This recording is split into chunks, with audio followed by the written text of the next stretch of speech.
Hey, it is Julie. Welcome back to Pages and Pens. I've got something in my eye. It hurts, so if I blink a lot, I don't know what it is. I can't get it out. This is an original tag from Jashana C. God, I hope I'm saying your name correctly. I'm sorry if I'm not. I believe I am. Jashana, thank you for tagging me. This is the Will and Grace book tag. I am very excited about the re-emergence of Will and Grace. Will and Grace is one of my all-time favorite shows back in the day when it was on. Karen is my spirit animal. My friend and I still quote her every time we want to drink and or find a random pill in the bottom of our purses because who knows what it could be. I love it. It was so funny. I loved the humor. Now she's got her questions in a Google Doc, which I will link down below, as well as her video. She tagged a whole bunch of people. I watched the beginning of her tag, loved her enthusiasm, and was just like, you know what? I know I'm going to do this. I don't want to look at the questions. So I don't have books pulled. There are, wow, there's a lot of questions. This is going to be interesting. This is a thing we're going to do together. It's going to be an adventure. Number one. Honey, what is this? What's happening? This is a book that confused you or that left you confounded at the end. I mean, it's not hard to do for me. Honestly, it really isn't. I feel like if you give me any of those like time travel-y kind of books, The Next Together by Lauren James kind of got me. Night film, dark matter-y type of books, they always confuse me a little bit as well. I just don't do well with that time travel-y, dimensional kind of stuff. I'm not a fan of it. So I will say that, and they're all in like unhaul piles at this point, so I don't have them to show you. Number two, in this house, a queen always beats a straight. What is your favorite LGBTQA plus character? I may say Jack from Down Among the Sticks and Bones and Every Hearted Doorway. I feel like her character progression, I just think it's like the one that I read most recently, but I really did love her. Just everything about her story breaks my heart, just absolutely breaks me. But I just love that series so much. I think the characters are so well written, and I do like that she is LGBTQA+. I also really love everybody in the Upside of Unrequited. The main character is not LGBTQA+, but the parents are, the sister is, and I love that book. So I will say them. Number three, my ride is here. It looks like a huff. I think I'll leave in it. The most aggravating friend or relationship fallout in a book. Right now I'm reading the Sweep series and there's an issue between Morgan and her best friend, name I'm forgetting. It makes no sense. I think what really aggravates me about it is that it was over a guy. The best friend had a crush on a boy who ended up liking the main character instead of her, and they decided to not be friends over it anymore, which is absolutely absurd. And I know that these books are older, and so I'm allowing for it to happen, but the fact that they stopped a friendship because this best friend was supposedly in love with a boy she didn't ever really talk to or know, and the other friend should have backed off even though the guy never had interest in the best friend, is ridiculous to me. So because that's currently going on right now in my life. I'm listening to the audiobook and it's really frustrating me. Number four, I'm not good or real. I'm evil and imaginary. Favorite or most memorable villain? I'm gonna say anybody in the Six of Crows duology, because they're all morally gray, villainy kind of guys. Does Jareth count? I feel like if he counts, then him. Maybe book one Reese. I don't know. You better watch it, lady, or next time you take a bath, it's gonna be rub-a-dub-dub. I dropped a blender in the tub. Favorite or most memorable thriller or specific murder scene? I'm gonna say my favorite and most memorable thriller is definitely The Girl in 6E by A.R. Torr. I flippin' loved it. It's a psychological thriller.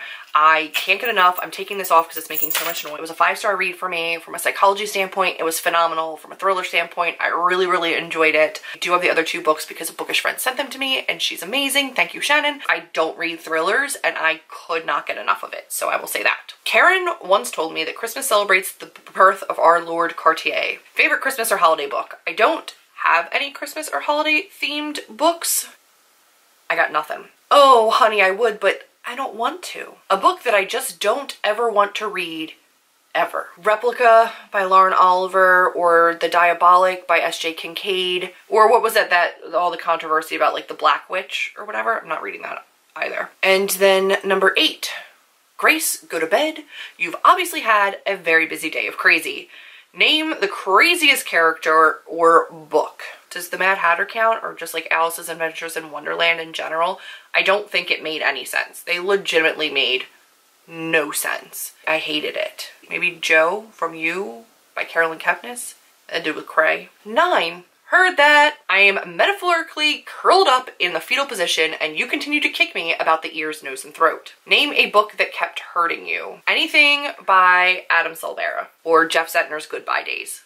Holy cow. Like all of those. The emotional punches don't stop coming and they hurt. Number 10, I don't care if he's rich or poor, fat or thin, as long as he's rich and thin. The most materialistic or shallow character. I want to say, what's her face from the Shadowhunter series, the sister. You guys are all gonna just roast me in the comments because I don't remember what her name is. Isabel Lightwood? Is that her name? I like her now, but she was pretty shallow and materialistic. So maybe her. Number 11, that's a lucky flesh-eating virus that gets her. The sexiest or most attractive character. Rowan, Reese from Sarah J Maas's series, Mal from the Stage Dive series, or any of the Royals from the Royal series. I cost a little more, but I'm worth it. A book or author that you would consider spending your budgeted gas and food money on. I will support anything that Leigh Bardugo does. I don't care. You say potato, I say vodka. And this is a favorite lush or alcoholic character. I'm gonna go with the Sweet Evil series, and I'm gonna go with the main character, who is Anna.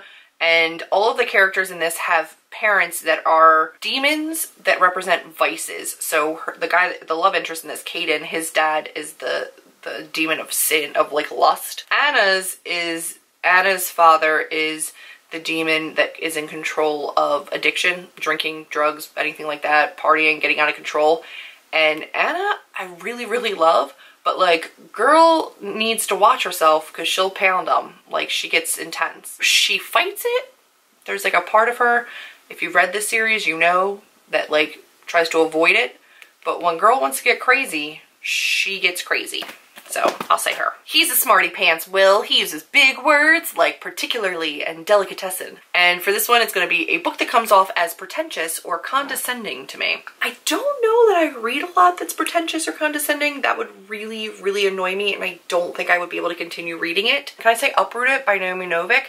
It's not necessarily pretentious, but I think that they tried to take such like a highbrow, weird look at fairy tales. Ugh, God. It makes me feel gross. I didn't like it. I didn't like it. I don't know where they were trying to go with it, but it was just too much. Grace, that blouse hurts like a hangover.